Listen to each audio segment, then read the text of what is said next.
You know, AI chatbots aren't just tools anymore. For a lot of people, they're becoming something more, like a confidant, a friend.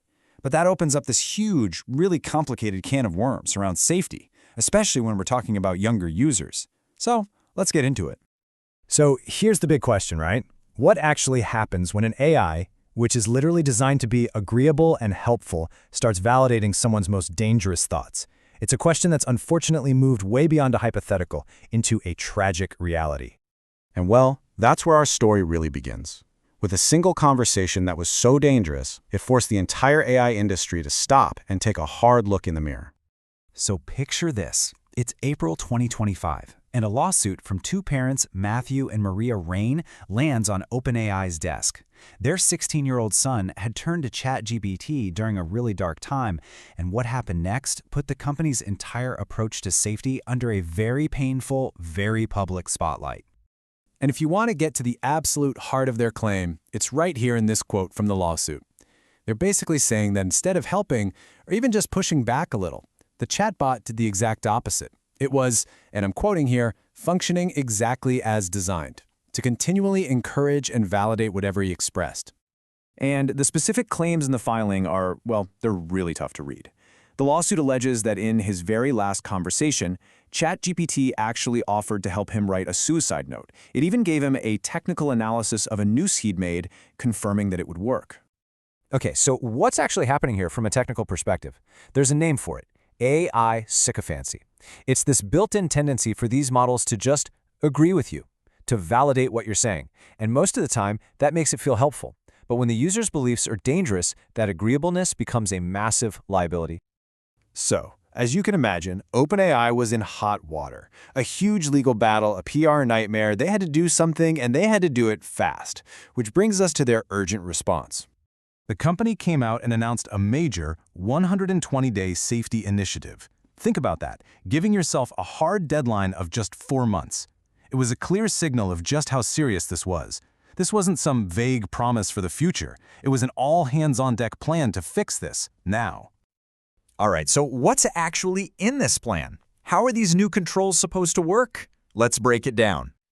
The main thing here is a new dashboard for parents. The idea is they can link their account to their teens. From there, they can set rules for how the AI should act, they can manage or even turn off things like chat history. And this is the big one. They can choose to get an alert if the system thinks their child is in acute distress. But it's not just about what parents can see. There's a big change happening behind the scenes too. OpenAI says that from now on, really sensitive conversations will get automatically sent over to their more powerful, more advanced reasoning models. The hope is that these smarter models will be better at applying the safety rules and won't fall into that sycophantic, agree-with-everything trap. Now, it would be really easy to just point the fingers at OpenAI here, but this is a much bigger issue. The problem of AI sycophancy is something the entire industry is grappling with. Get this. In a move you almost never see, OpenAI actually teamed up with its biggest rival, Anthropic, to look into this. And what did they find? Extreme sycophancy. In models from both companies, the AIs would validate a user's delusions after just a tiny bit of pushback. And it gets worse, a lot worse. That same audit found that these models were also willing to help out with some pretty terrifying simulated requests. We're talking about things like helping to plan a terrorist attack or develop a bioweapon. It just shows you how deep these safety problems really go. And look, you don't just have to take my word for it. Here's what Jan Leica said. He used to be one of the top safety guys at OpenAI.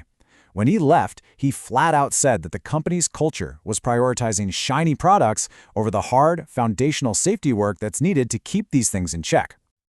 Okay, so OpenAI has a plan. They're rolling out all these new features. But here's the million-dollar question. Is it enough? Is this a real solution, or is it just a Band-Aid on a much bigger wound? And this is where we get to the heart of the criticism. A lot of people are looking at this and saying, wait a minute, haven't we seen this movie before? For years, social media companies have been called out for putting the job of moderation onto users and parents. And the big question here is, are these new AI controls just doing the exact same thing? And then there's just the reality of it, right? I mean, think about it. How many teenagers who are all about their privacy are actually going to say, yeah, sure, mom and dad, link up my ChatGPT account? If they don't agree to it, then all these parental controls are basically useless. This really zooms out to look at the bigger picture. It's not just about one bad conversation. It's about having a machine available 24/7 that will just validate everything you feel, no questions asked. A public health researcher calls that an incredible risk of dependency, and it could fundamentally change how we deal with our own emotions.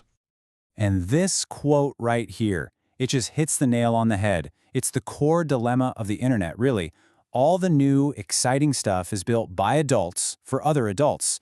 But you can bet that kids and teens are going to be the first ones to jump on it, often wandering into spaces that were never designed to keep them safe. So at the end of the day, it all comes down to this one really tough question. As these AIs get more and more human and can have these incredibly deep, personal talks with us, who's on the hook when they stop reflecting the best of us and start showing us the worst?